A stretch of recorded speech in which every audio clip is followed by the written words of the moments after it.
Hey artists, today we're making these beautiful apple still life pictures. Follow along with me and I'll show you all the steps to paint your own. Okay, so if we're going to draw our still life of apples, the first thing we want to do is make sure our paper is this long way, the landscape way, and we're going to grab a black crayon. I'm going to make about 3 fingers down here for my finger space. I don't want my table to be way up here. My table's going to be down here at the bottom, about 3 finger spaces wide. I'm going to make my little mark there, and I'm going to do 3 fingers here too. That'll help me make my table go straight across from side to side. I'm going to take this crayon and just go straight from that line over to this line, and there I have my beautiful table. Now on my table, I want to have my bowl that's going to hold my apples. I want this bowl to be big on the table because it's going to be the main subject of my art. So I am going to again put a little mark over here. And then I want to make sure that it goes all the way across the paper almost to the other side. So I'm going to put a mark there. That way I know I won't accidentally make my bowl teeny tiny. I put some marks one side and the other side to make this bowl big. Now I'm going to also make sure it's touching the table. We don't want our bowl floating up in the sky. And I'm going to draw a line that comes down here. It's kind of a curved line. And another curved line here coming down. So that's going to be the sides of my bowl. And then I might make it go up a little bit more. I'm going to curve the line like a little, almost like a U shape, but not too deep, just a real light curve from side to side. Now I have my table and my very big bowl that takes up a lot of room on my paper. Now it's time to draw the apples. Apples are a circle shape, so again, I don't want teeny tiny. I want to draw a nice big round apple about as big as the palm of my hand. So I'm going to draw a nice big round apple right there, and I make sure it's touching my bowl. This apple is going to be deeper in the bowl, so it's only going to show half of the apple like that. Some of them might be coming out from sitting on top of other apples, and some might be deeper in the dish. I'm going to put another one down in the bowl like that. Now sometimes we can't see the whole apple because other apples are in front. So if there's an apple hiding back there, I can imagine the circle shape here, but I'm only going to see part of it because it's hiding behind that one. And I might have another one hiding back here behind these. A little apple back here. I might even have an apple that rolled right out of the bowl onto the table. Once you have a bowl full of apples, I might even put one more apple on top. What do you think? There's one more little apple on the top.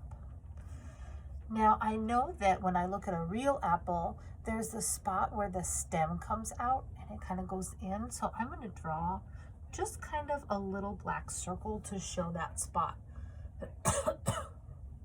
Now that might be, you might see it in different places depending on where the apple is turned. So there might be one turned this way and there might be one turned this way, but every apple is going to have that spot where the stem comes out. Now we have our table, our bowl, and our apples. The next step is we're going to paint these apples red. Okay, now I'm going to take this red paint and I'm going to color in my apples. I'm going to start with the one at the top, and I'm just carefully coloring that whole apple in with this nice red paint. And I'm staying inside of the line that I drew with my crayon.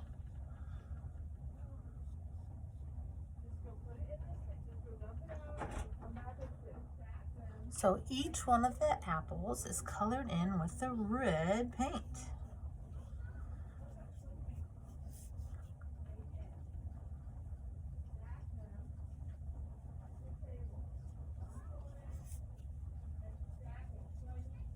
I'm making sure to stay inside the line and keep my nice round apples, but adding that beautiful red color. A little bit over here.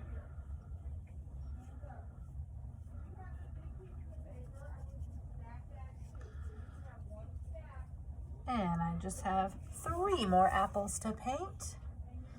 Dipping into my red paint and very carefully coloring in my apples.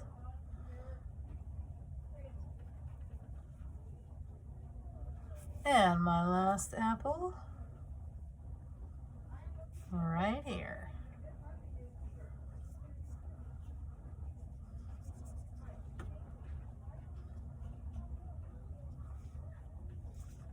And I can't forget about this apple that's sitting on my table.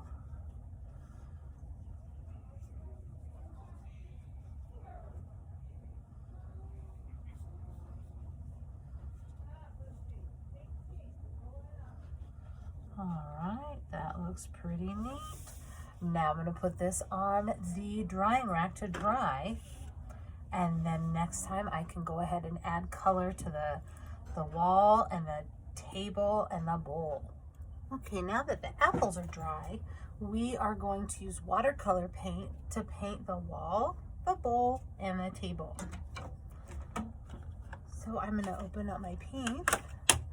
I'm going to dip my brush in the water, and I'm just going to put a little bit of water on where the wall is in the room. We call this a watercolor wash.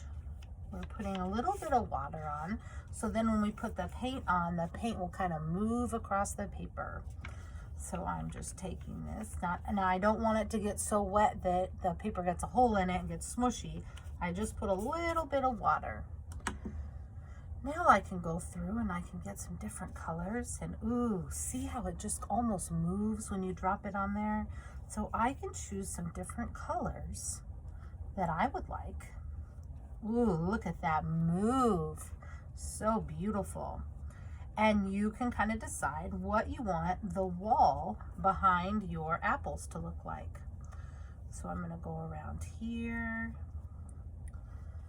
I might put a little bit more red right there. I'm always washing my brush before I hit another color with my brush. Okay, so I have that purple. Maybe I'll do a little bit of this color.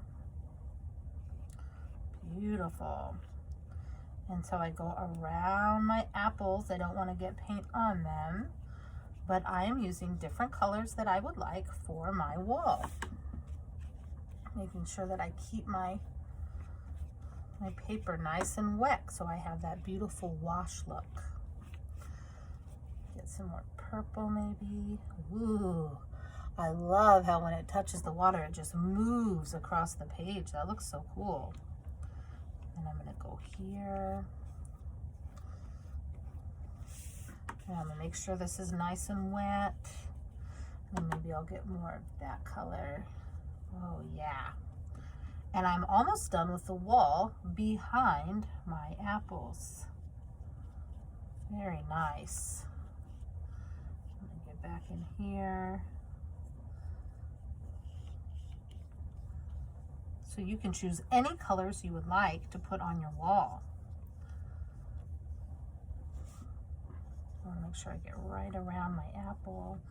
Oh, and I see a little spot of the wall down there that I want to fill in. Just right in there. Okay.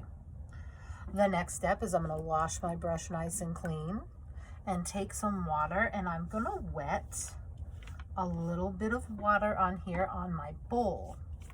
I'm going to get that bowl right there. Then I choose what color I would like. Oh wow, that is looking beautiful.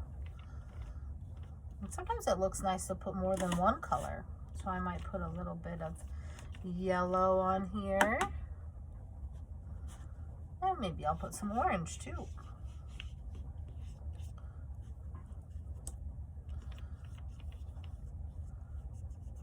Watercolor is nice because we can put layers. I can smooth this back and forth.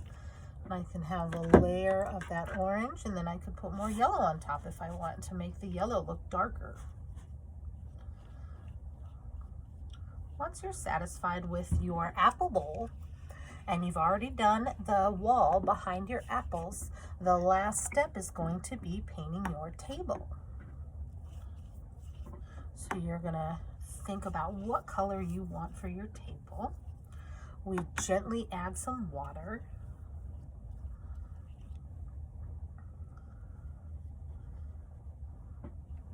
Ooh, beautiful. And I'm going to put that, oh, I see I got a little drop of green right there, but that is okay. I think it looks kind of neat. And then I'm gonna put this color across my table. And if you wanted to, you could always add another color. Maybe you want to put some blue on top of your green. Ooh, that looks neat. And then once you're satisfied with that, your beautiful apple still life is finished.